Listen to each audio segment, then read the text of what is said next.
queremos mostrar de una manera sencilla, breve, al pueblo de Dios, lo que son las dos corrientes principales en relación a lo que es el continuismo y lo que es el cesacionismo. Y vamos a conversar con el pastor Salvador Gómez Dixon, de la Iglesia Bíblica del Señor Jesucristo en Santo Domingo, República Dominicana, sobre lo que es el cesacionismo, que entiendo que es la postura que sostiene. Hablando un poco de eso, Salvador.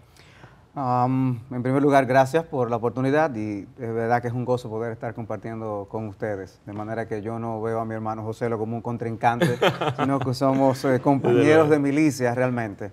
Obviamente el tiempo de un video como este no tiene la intención de manera exhaustiva agotar este tema. Yo creo que la intención que queremos cumplir en el tiempo que tenemos es ver cómo podemos tener convicciones bíblicas en ambas posturas, amarnos y trabajar juntos para la gloria de Dios en el Evangelio. Ciertamente, con este y con otros temas podemos tener posturas contrarias. En algunos casos las diferencias van a ser más profundas que en otros, van a ser diferencias ya de aspectos controversiales de relevancia, que pueden llevar incluso a una separación. La Biblia habla de que hay doctrinas que pueden hacernos separarnos de otras personas porque son falsas doctrinas.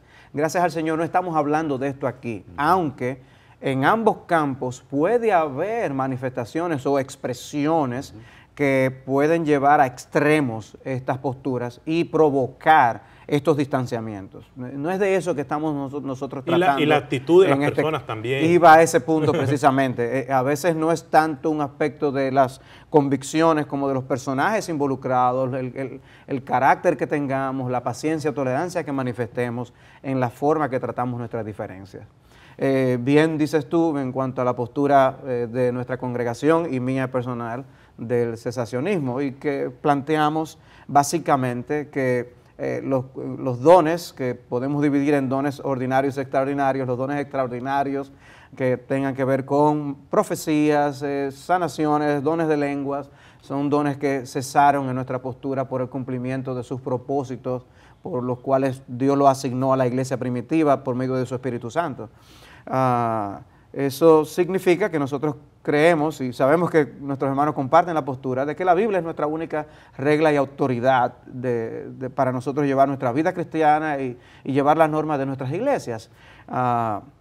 Aunque podamos quizás llamar o usar una nomenclatura diferente para algunas expresiones o experiencias cristianas que nosotros tenemos, nosotros catalogamos algunas de esas experiencias dentro del ámbito de lo normal y no de los dones extraordinarios, que es lo que nuestros hermanos pues utilizan, en el aspecto de que nosotros podemos decir en un sentido, el Señor me está guiando a tal cosa o el Señor ha puesto en mi corazón, ese tipo de lenguaje que nosotros podemos utilizar para nuestros hermanos con la postura continuista es una manifestación de los dones del Espíritu, que nosotros históricamente llamamos pues a una iluminación, un obrar, un guiar, una inclinación del Espíritu Santo. Para referirse más o menos a un mismo evento. En la mayoría de los casos. Voy a claro porque sí hay otros casos que lo llevan a otros extremos. Exacto. Donde se creen a sí mismos profetas o apóstoles y hasta hablar con cierto nivel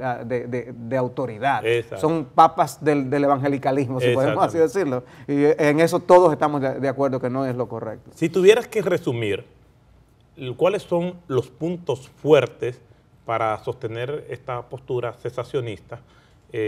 ¿Cuáles serían esos puntos? Yo creo que un punto central, ¿no? Es cuando el apóstol Pablo habla en una epístola como Efesios, capítulo 2, versículo 20, y se refiere al fundamento de los apóstoles y profetas. El punto de nosotros ver que Dios ha establecido un fundamento sólido en el cual la iglesia se edifica. Nosotros no estamos en dependencia de palabras de sabiduría humana, nosotros no estamos en dependencia para hacer lo que hacemos, ni guiar a los hombres a la salvación en base a suposiciones, sueños e inclinaciones personales. Nosotros creemos que lo que Dios habló a través de sus profetas en el Antiguo Testamento y lo que Dios reveló a través de sus apóstoles en el Nuevo Pacto es el fundamento en el cual nosotros tenemos todo lo que nosotros debemos hacer. Lo que Dios quiere que nosotros sepamos como palabra infalible, nos las reveló en las palabras del Antiguo y el Nuevo Testamento a través de sus siervos. En esto entra el aspecto controversial, ¿no?, de si hay una profecía en el Nuevo Testamento que es de naturaleza distinta a la profecía del Antiguo Testamento, y ahí obviamente nuestra postura es no. O sea, la profecía es profecía en el aspecto de que es infalible, de que es revelación de Dios. Nosotros creemos, por ejemplo, que las lenguas, el don de lenguas, era un don de revelación. Había un mensaje de revelación que entra al mismo nivel que de la revelación del Antiguo Testamento, de lo que los profetas hacían. No que no reconozcamos la presencia de don de profecía en el Nuevo Testamento, pero lo que estamos diciendo es, esa profecía era en verdad revelación de Dios. Muy bien, muy bien. Bueno, hemos escuchado así a grandes rasgos, volveremos contigo en un momento, pero José Mercado, Joselo cariñosamente como le decimos, ¿no? Eres continuista. ¿Qué significa eso? ¿Cómo tú puedes enseñarnos a nosotros tu postura así de una manera breve como lo hizo el pastor Salvador? Bueno, primeramente gracias por estar aquí. No puedo estar más de acuerdo con Salvador en el aspecto de que aunque diferenciamos en esta doctrina, si no estuviese esta mesa me pararía y le diera un abrazo ahora mismo para mostrar la unidad que tenemos. Amén. Cuando terminemos. No, nos damos un abracito. Y lo otro que también, que en un aspecto, aunque necesitamos etiquetas, a veces las etiquetas también tenemos que tener cuidado porque en cierto aspecto yo soy cesacionista. Yo creo que el canon ya cejó y que no hay revelación mayor que este. Y en cierta forma todos somos continuistas porque si se enferma un familiar de nosotros, vamos a orar para que Dios en su misericordia, si es su voluntad, lo sane. Entonces hay como que diferentes niveles dentro de los dos aspectos. Yo creo que es algo que nunca debemos perder de perspectiva. Mi creencia es que los dones, tanto los extraordinarios como los ordinarios, continúan.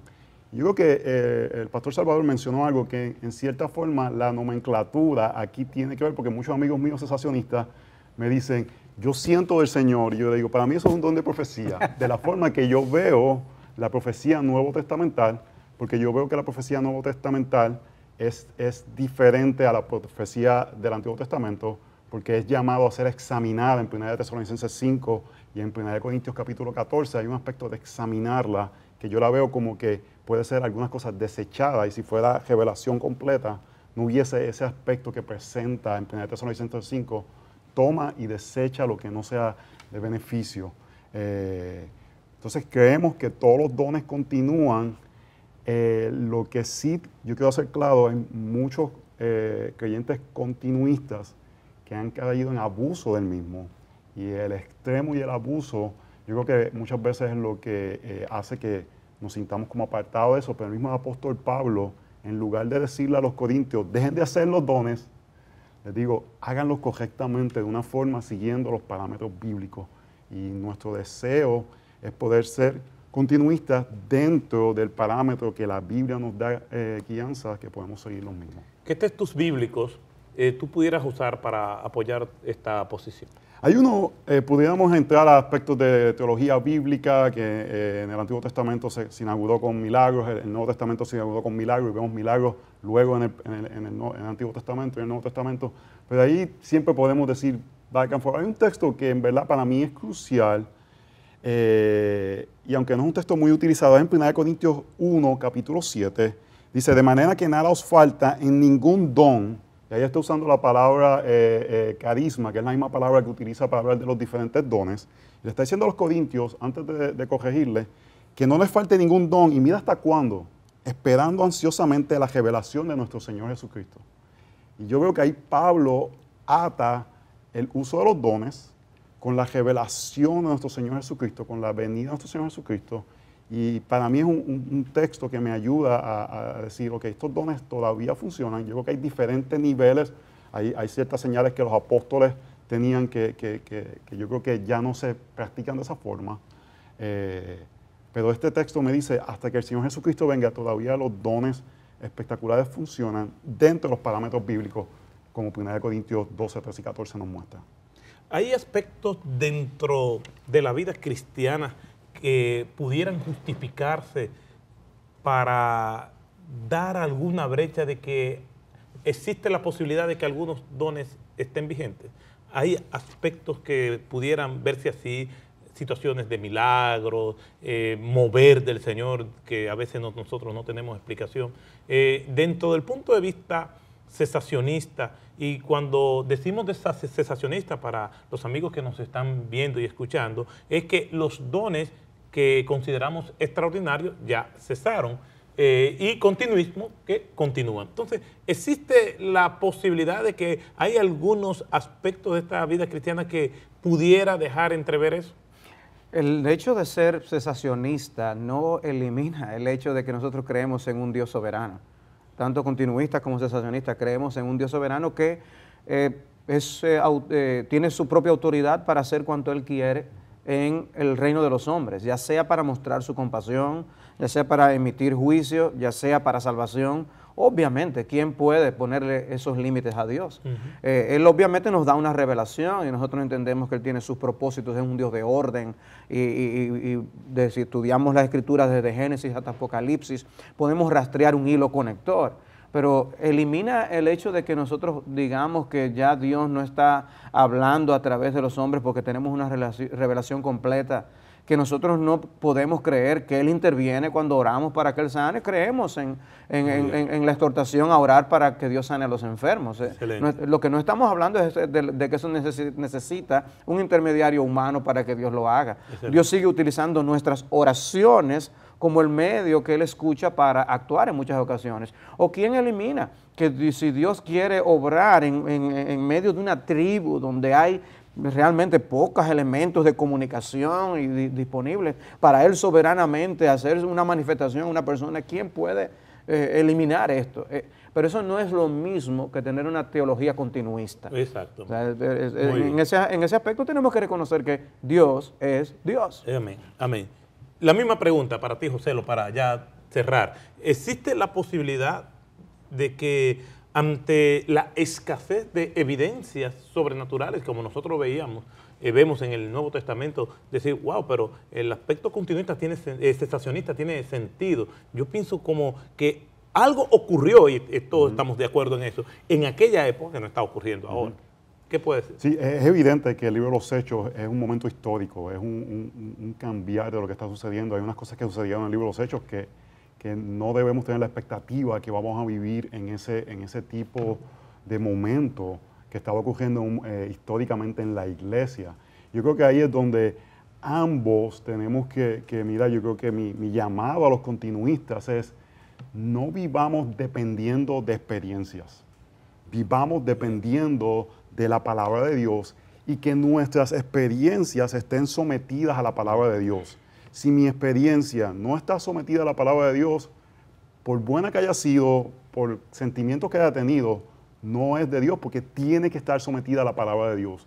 Y yo creo que al final, la razón que Salvador y yo nos podemos mirar a los ojos y tener esta conversación es porque yo sé que Él responsablemente ha mirado a la palabra de Dios y ha llegado a una conclusión bíblica, y Él practica y deja que el Espíritu Santo de Dios se mueva en su vida de acuerdo a los parámetros bíblicos que tiene convicción. Y de la misma forma yo sé que Él puede saber que yo he estudiado la palabra de Dios, tengo una convicción bíblica, y dejo que esos parámetros, que es la palabra de Dios, aunque diferenciamos ellos, son los que controlan nuestro caminar como creyentes. Excelente. Muchas gracias a ambos por este tiempo que hemos compartido juntos. Esperamos que esto sirva de bendición para el pueblo de Dios, que podamos examinar la palabra de Dios y que nuestras posturas, así como ustedes lo han hecho, podamos justificarla de acuerdo al grado de revelación que nosotros tenemos en ella, que sean producto de la investigación, no de la imitación.